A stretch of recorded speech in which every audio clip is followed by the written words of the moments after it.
Bien-aimés, ce matin, nous allons parler de l'anéantissement en Christ. Je venais de finir la prière matinale. Je me posais sur le lit quand tout à coup j'ai été saisi par le Saint-Esprit. Dans cet état, je posais la question au Seigneur. Seigneur, que veux-tu me dire? Ça avait tellement duré longtemps que je me disais, Seigneur, que veux-tu me dire? Quel est le message que tu veux me donner? Pendant que je me questionnais, tout à coup, le Seigneur me montre un tableau. Sur ce tableau, il y avait deux parties. Une partie où était affiché le mal et le péché sous un symbole, la souffrance et la douleur sous un symbole.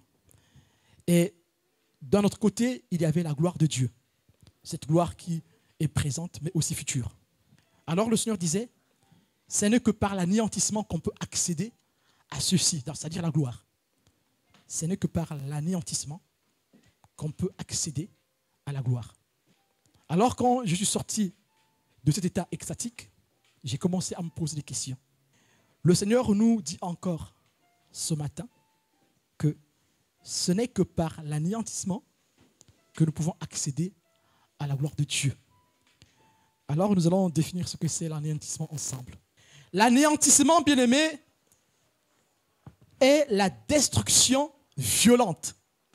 Donc, si je reviens sur cette révélation, ce n'est que par l'anéantissement qu'on peut accéder à la gloire de Dieu, qu'elle soit temporelle ou spirituelle.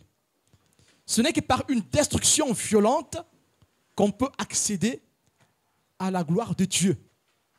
Bien-aimés, on peut donc parler de l'anéantissement en quelque chose ou en quelqu'un. Amen.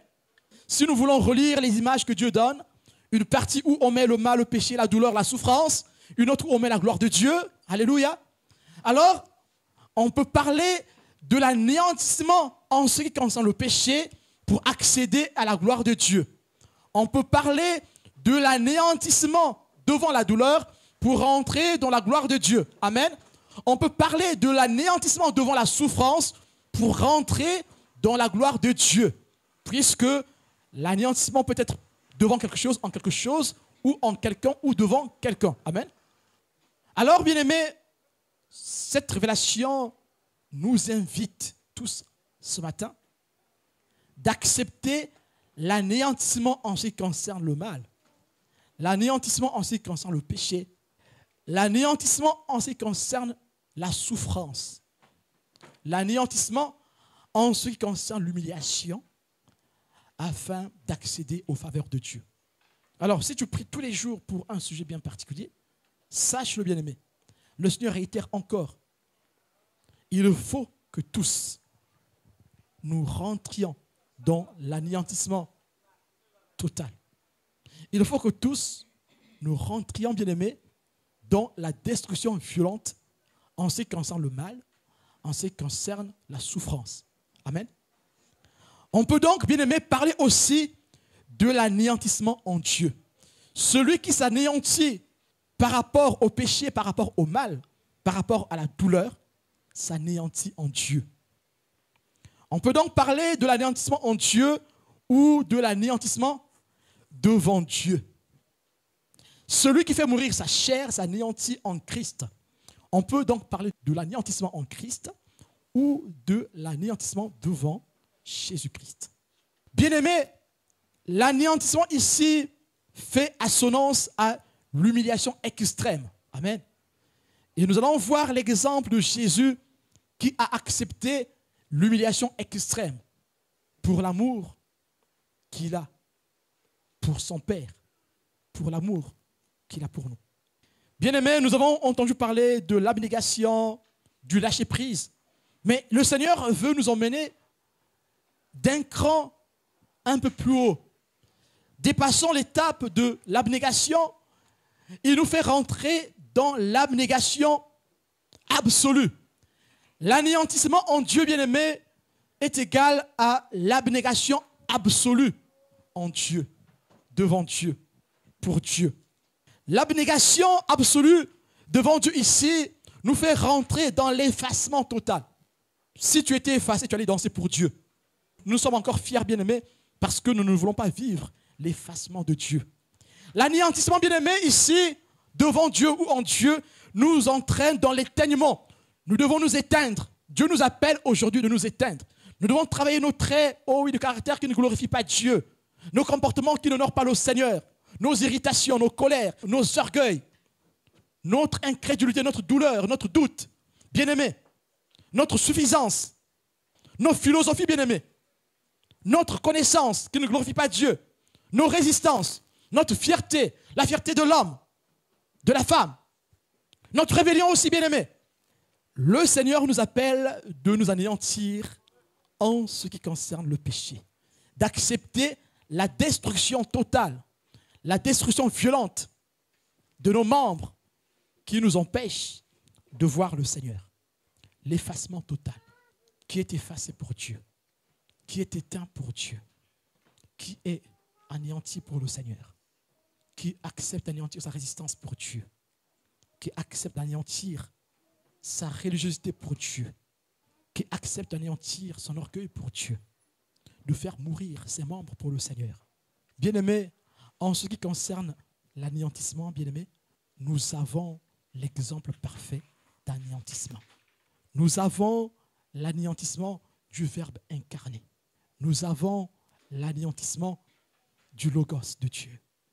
Nous avons l'anéantissement du Fils de Dieu. Un exemple parfait. Jésus s'est anéanti devant le Père en tant que vrai homme. Il a accepté d'obéir. Nous pouvons prendre exemple sur Jésus qui s'est anéanti totalement, qui a accepté la destruction violente de son être pour l'amour qu'il avait pour le Père, pour l'amour qu'il a bien aimé pour l'Église. Voici un exemple parfait. Bien-aimés, nous avons dans l'exemple du Christ une première étape de son anéantissement devant le Père. Jésus qui est Dieu, qui dit que moi et le Père nous sommes un, qui proclame, qui déclare l'égalité entre lui et le Père, entre le Fils et le Père.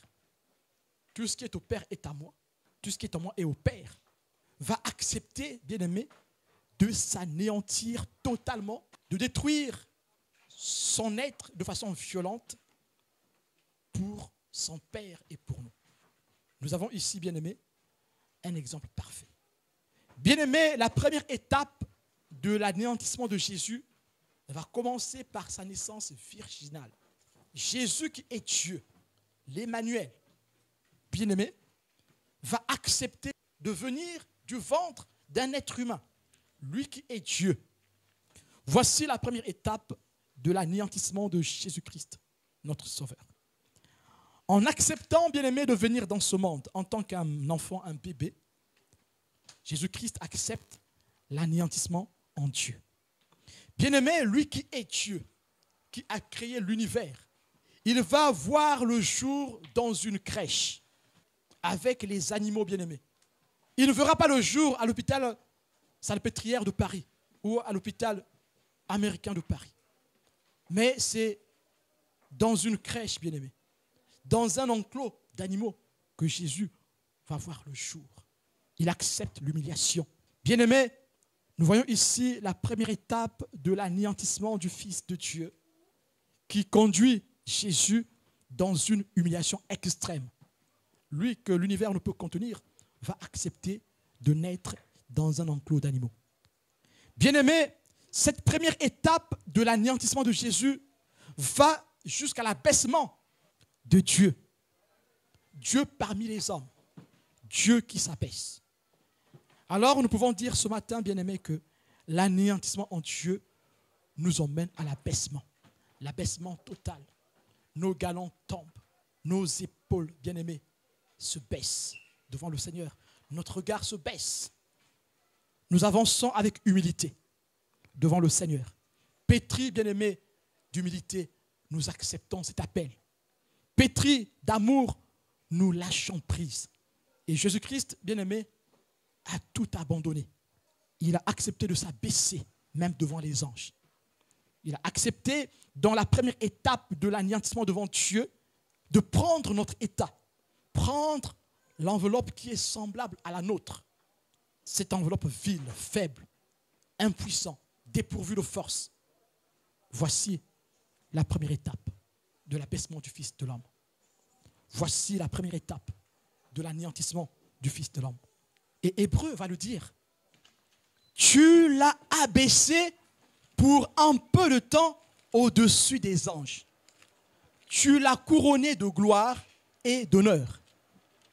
Mais celui qui a été abaissé pour un peu de temps au-dessous des anges, Jésus, nous le voyons couronné de gloire et d'honneur à cause de la mort qu'il a soufferte, afin que par la grâce de Dieu, il souffrit la mort pour tous. Amen. Bien-aimé, celui qui a été abaissé pour un peu de temps au-dessous des anges, Jésus. C'est Jésus, le Fils de l'homme, qui a été abaissé pour un peu de temps au-dessous des anges. Il a accepté cet abaissement. Il a accepté cet anéantissement en quittant le trône. Lui qui est assis au trône avec le Père. Jésus a accepté de quitter le trône de Dieu, lui qui est Dieu. Il a accepté de quitter ce trône pour venir vers nous. Il s'est abaissé. Il a quitté la gloire, bien-aimé. Mais nous avons des petits trônes qui ne valent absolument rien du tout. Ces trônes que nous avons, que nous croyons avoir, sont éphémères. Nous sommes, bien-aimés, dans notre confort. Nous ne voulons pas quitter notre confort. C'est notre trône. Ton trône, c'est ton confort. Peu importe ce que c'est ce confort, c'est ton trône. Nous ne voulons pas accepter l'anéantissement véritable en Dieu, en Jésus-Christ. Mais Jésus, lui qui est Dieu, lui qui a un trône éternel, a accepté de quitter son trône pour venir vers nous, afin de nous donner la vie. Dieu nous lance cet appel ce matin, bien-aimés, de quitter nos trônes, nos lieux de confort. Nos trônes ne sont qu'éphémères. Ces trônes passeront. Nos lieux de confort ne sont qu'éphémères. Acceptons d'aller vers Jésus dans l'anéantissement, dans la destruction totale de notre moi. Amen. Lisons Psaume 8, verset 6. Tu l'as fait de peu inférieur à Dieu. Jésus qui est Dieu, le Père fait de lui de peu inférieur à lui. Et pourtant, il est égal au Père. Tu l'as fait de peu inférieur à Dieu et tu l'as couronné de gloire et de magnificence. Bien-aimé, quand est-ce Jésus est couronné de gloire et de magnificence? C'est quand il va accepter l'anéantissement total. Quand il va accepter l'abnégation absolue de soi. Amen. Lisons Hébreux 12, verset 2. Ayant les regards sur Jésus, le chef et le consommateur de la foi, qui, en vue de la joie qui lui était réservée, a souffert la croix, méprisé l'ignominie, et s'est assis à la droite du trône de Dieu. Voici ici l'anéantissement du Fils de l'homme. Amen. Lisons maintenant Ésaïe 53, verset 2. Il s'est élevé devant lui comme une faible plante. Jésus qui est Dieu, en venant sur terre, s'est élevé devant le Père comme une faible plante. Il est omniscient, omniprésent, omnipotent. Jésus qui a tous ses attributs va accepter de se lever devant le Père comme étant une faible plante. En venant au monde, c'est ce qu'il a fait. Alors il a accepté l'anéantissement. Comme un rejeton qui sort d'une terre desséchée, sans eau. Il n'avait ni beauté ni éclat pour attirer nos regards. Et son aspect n'avait rien pour nous plaire. Jésus aurait pu prendre l'aspect d'un roi. C'est Dieu qui a créé Lucifer. Et si vous voyez la description de Lucifer, on dit qu'il était couvert des pierres précieuses. Mais Jésus, qui est le créateur de toutes ces choses, pouvait prendre sur lui toute la magnificence et venir avec toute la beauté sur terre. Il pouvait porter la beauté d'un Dieu, comme disent les hommes. Mais il a pris l'apparence de quoi, bien-aimé? De quelque chose de vil, de sans importance. Il n'avait ni beauté ni éclat pour attirer nos regards. La première étape de l'anéantissement du Christ. Une faible plante. Il est sans éclat. Il a abandonné son trône, né dans une crèche avec les animaux. Ça sentait le bouc, là où il est né Jésus. Ça sentait la paille, là où est né Jésus. La deuxième étape, bien-aimée, de l'anéantissement de Jésus-Christ va se passer sur les monts Carental, quand Jésus va être tenté par Satan, par le diable, par le menteur. Bien-aimé, c'est une humiliation que d'être tenté par Satan. Je vous laisserai lire chez vous, bien-aimé, Marc 14, versets 32 à 41. Au cours de cette tentation, que répond Jésus? Jésus lui répondit, il est dit, tu ne tenteras point le Seigneur ton Dieu. Amen. Dieu ne peut être tenté par le mal, n'est-ce pas? Alors, bien-aimé, cette fois-ci, nous voyons que Dieu est tenté. Jésus est tenté par Satan. Quelle humiliation qu'il a acceptée. Lui, Dieu, a accepté que le mal vienne le tenter. Lui, Dieu, il a accepté que le malin vienne le tenter. Nous avons ici la deuxième étape de l'anéantissement de Jésus-Christ. Bien-aimé, la troisième étape de l'anéantissement de Jésus va se passer dans les monts des Oliviers. Dans le jardin de Gethsémani, bien-aimé, Jésus est de nouveau tenté. Luc 4, verset 13 dit, « Après l'avoir tenté de toutes ses manières, le diable s'éloigna de lui jusqu'à un moment favorable. » Bien-aimé, le moment favorable du diable se passera dans le jardin de Gethsémani. Et quand vous lisez, bien-aimé, la tentation de Jésus sur les monts Carental, ne vous arrêtez pas sur ces quelques lignes que vous lisez ici. C'est une chose qui était plus grande face à Satan. Cette tentation était plus grande et plus longue. Ce ne sont pas que les lignes que nous lisons ici, bien-aimés. Ici, c'est juste un résumé. Puisque là, on dit de toutes ces manières. Alors, bien-aimé, il est revenu au moment favorable. Le moment favorable, bien-aimé, c'était dans le jardin de Gethsémani. Il voulait que Jésus change de position, que Jésus refuse la mission ou que Jésus repousse la mission. C'était une tentation qu'il a subie. Jésus, dans le jardin de Gethsémani. C'était une fois de plus une humiliation qu'il a acceptée. Bien-aimé, c'est dans le jardin de Gethsémani que les Juifs sont venus arrêter Jésus. La troisième étape de l'humiliation de Jésus. Bien-aimé, dans cette troisième étape avant l'arrestation, bien-aimé, Jésus va connaître l'angoisse. L'angoisse va amener Jésus-Christ à dire, Seigneur, si cela est de ta volonté, que cette coupe s'éloigne de moi. Une tentation, une fois de plus. Il est angoissé. Satan revient à la charge pour tenter Jésus, pour que Jésus essaye de repousser sa mission. Mais Jésus a été fidèle. Malgré l'angoisse, le trouble qui avait saisi son esprit, Jésus est resté fidèle à son Père. Il a accepté de s'effacer. Il a accepté, oh oui, de s'éteindre devant le Père. Il a accepté de s'éteindre devant le mal, afin que nous ayons la vie, afin que nous soyons ressuscités, afin que nous ayons le pardon, nous recevions le pardon de Dieu. Je vous laisserai lire Marc chapitre 14, versets 32 à 41. Bien-aimé, oh oui, dans cette humiliation, sa sueur se transforma, oh bien-aimé, en grumeaux de sang. Luc chapitre 22, versets 39 à 44. Marc chapitre 14, versets 32 à 41.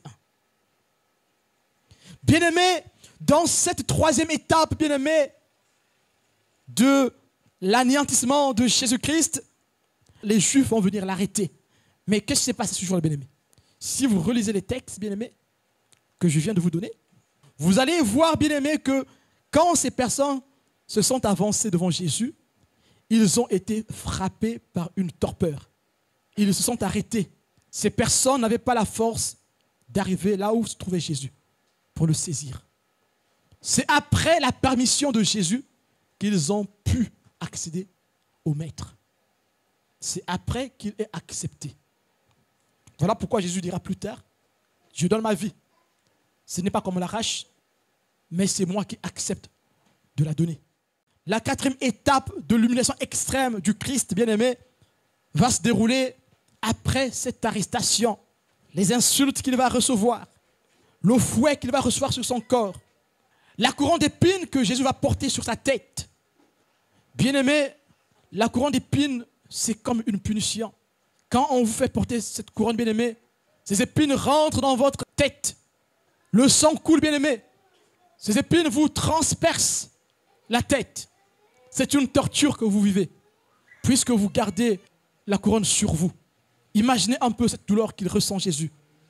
Au moment où, bien-aimé, on lui fait porter la couronne d'épines. Imaginez la douleur que Jésus-Christ ressent. Au moment où on lui bande les yeux, on lui demande de deviner qui te frappe.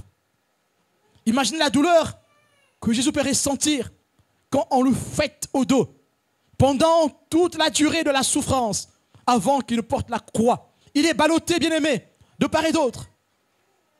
Chez Caïphe, chez Pilate, ainsi de suite, bien-aimé. Au Sanhédrin, il va accepter, bien-aimé, toutes ces souffrances. Lui qui est Dieu, il avait le pouvoir d'arrêter toutes ces choses. Mais il a accepté d'aller jusqu'au bout de la souffrance. Il a accepté de se détruire de façon violente pour nous sauver, pour sauver le péché de l'humanité, pour le pardon, pour la rédemption des êtres humains. Il a connu l'humiliation jusqu'à une mort infâme. Vous pourrez lire chez vous Marc chapitre 14, verset 42 jusqu'à la fin. Et lisons Ésaïe 53, versets 3 à 10. Méprisé et abandonné des hommes, homme de douleur et habitué à la souffrance, semblable à celui dont on détourne le visage, nous l'avons dédaigné, nous n'avons fait de lui aucun cas. Cependant, ce sont nos souffrances qu'il a portées. C'est de nos douleurs qu'il s'est chargé. Et nous l'avons considéré comme puni, frappé de Dieu et humilié. Mais il était blessé pour nos péchés, brisé pour nos iniquités. Le châtiment qui nous donne la paix est tombé sur lui. Et c'est par ses meurtrissures que nous sommes guéris. Nous étions tous errants comme des brebis. Chacun suivait sa propre voie. Et l'Éternel a fait retomber sur lui l'iniquité de nous tous. Il a été maltraité et opprimé. Il n'a point ouvert la bouche, semblable à un agneau qu'on mène à la boucherie, à une brebis muette devant ceux qui l'attendent. Il n'a point ouvert la bouche. Il a été enlevé par l'angoisse et le châtiment. Et parmi ceux de sa génération qui a cru qu'il était retranché de la terre des vivants et frappé pour les péchés de mon peuple. On a mis son sépulcre parmi les méchants, son tombeau avec le riche, quoiqu'il n'eût point commis de violence et qu'il n'y eût point de fraude dans sa bouche. Il a plu à l'Éternel de le briser par la souffrance, l'anéantissement, la destruction violente qu'a connu le Christ. Après avoir livré sa vie en sacrifice pour le péché, il verra une postérité et prolongera ses jours, et l'œuvre de l'Éternel prospérera entre ses mains. Amen. Amen. Amen. Bien-aimés, dans tout ce que nous venons de lire, nous voyons que Jésus-Christ a manifesté son amour pour le Père en acceptant cette souffrance, cet abattement, cet éteignement, cet effacement.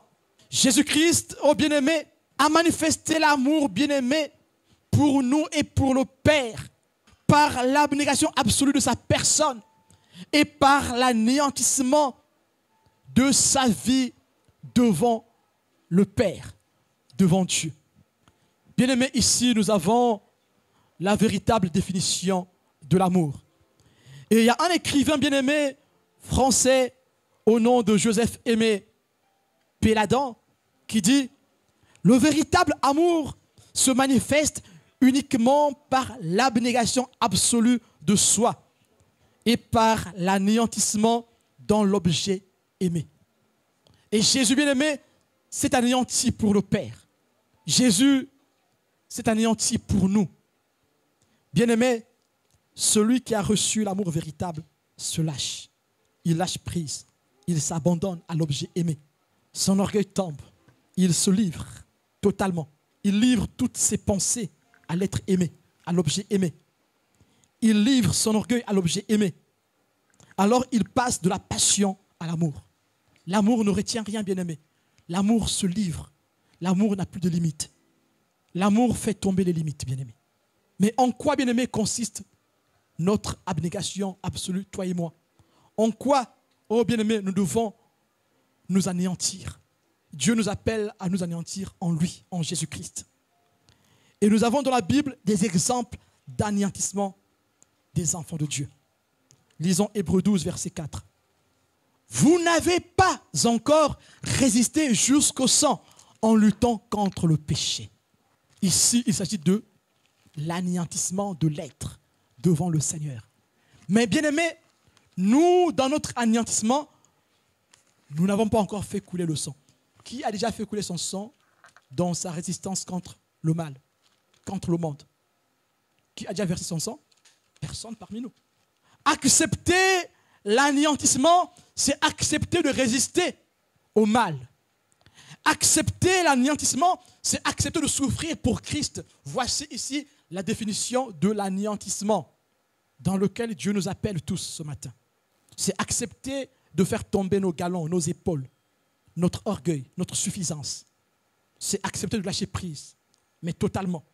Lisons 1 Corinthiens 10, verset 13. Aucune tentation ne vous est survenue qui n'ait été humaine. Et Dieu, qui est fidèle, ne permettra pas que vous soyez tentés au-delà de vos forces. Mais avec la tentation, il prépare aussi le moyen d'en sortir afin que vous puissiez la supporter. Ce texte nous montre comment nous, en tant que chrétiens, nous devons nous anéantir en Jésus. C'est supporter, c'est accepter, c'est porter. Et laisser Dieu faire dans l'épreuve. Amen. Nous ne sommes pas seuls dans l'épreuve. Dieu est avec nous. 2 Timothée 4, versets 6 à 7. Car pour moi, je sers déjà de libation et le moment de mon départ approche. J'ai combattu le bon combat, j'ai achevé la course, j'ai gardé la foi. Ici encore, nous avons l'exemple d'une vie d'abnégation absolue. La vie de Paul est une vie d'abnégation absolue. Sa vie est une vie sacrifiée, c'est ce qu'il dit ici. Ma vie est une vie sacrifiée pour Dieu, en Dieu. Ma vie est une vie anéantie en Dieu. Hébreux 10, versets 32 à 34. Souvenez-vous de ces premiers jours où, après avoir été éclairés, vous avez soutenu un grand combat au milieu des souffrances. Vous avez soutenu un grand combat au milieu des souffrances. Voici comment nous acceptons l'anéantissement total. C'est en acceptant de souffrir dans le combat, accepter de mener le combat de façon véritable et totale. D'une part, exposé comme en spectacle aux opprobes et aux tribulations, et de l'autre, vous associant à ceux dont la position était la même. C'est mener le combat ensemble, pas de façon individuelle, mais ensemble, en supportant la douleur, la souffrance, l'humiliation, l'opprobre, la honte. Jésus l'a accepté. nous aussi, nous pouvons l'accepter. Ici, c'est l'exemple du chrétien qui peut accepter, bien aimé, la honte, qui peut accepter l'humiliation pour Jésus-Christ, pour Dieu. Je vous laisserai lire Hébreux 12, verset 2. Bien aimé, quel est le produit escompté pour ceux qui acceptent l'abnégation absolue de soi, pour ceux qui acceptent l'anéantissement de soi? Le produit final, c'est la gloire de Dieu. Cette gloire est temporelle, mais aussi spirituelle. Marc 10, versets 29 à 30 dit, « Si quelqu'un quitte tout pour moi, il aura à gagner famille, frères, sœurs en Christ. » Mais pas seulement. Lisons cela, bien-aimé. Jésus répondit, « Je vous le dis en vérité, il n'est personne qui, ayant quitté à cause de moi et à cause de la bonne nouvelle, sa maison ou ses frères ou ses sœurs ou sa mère ou son père ou ses enfants ou ses terres, ne reçoivent au centuple présentement, dans ce siècle-ci, des maisons, des frères, des sœurs, des mères, des enfants et des terres avec des persécutions et dans le siècle à venir, la vie éternelle. » Donc, nous avons vu au départ, Dieu montre deux tableaux, le mal, la souffrance et la gloire. Dans cette gloire, il y avait la gloire présente et future. Mais pour cela, il faut accepter de s'anéantir en Dieu. Bien aimé, la réponse est là. Acceptons l'anéantissement. Marc 10, versets 29 à 30 est bien clair.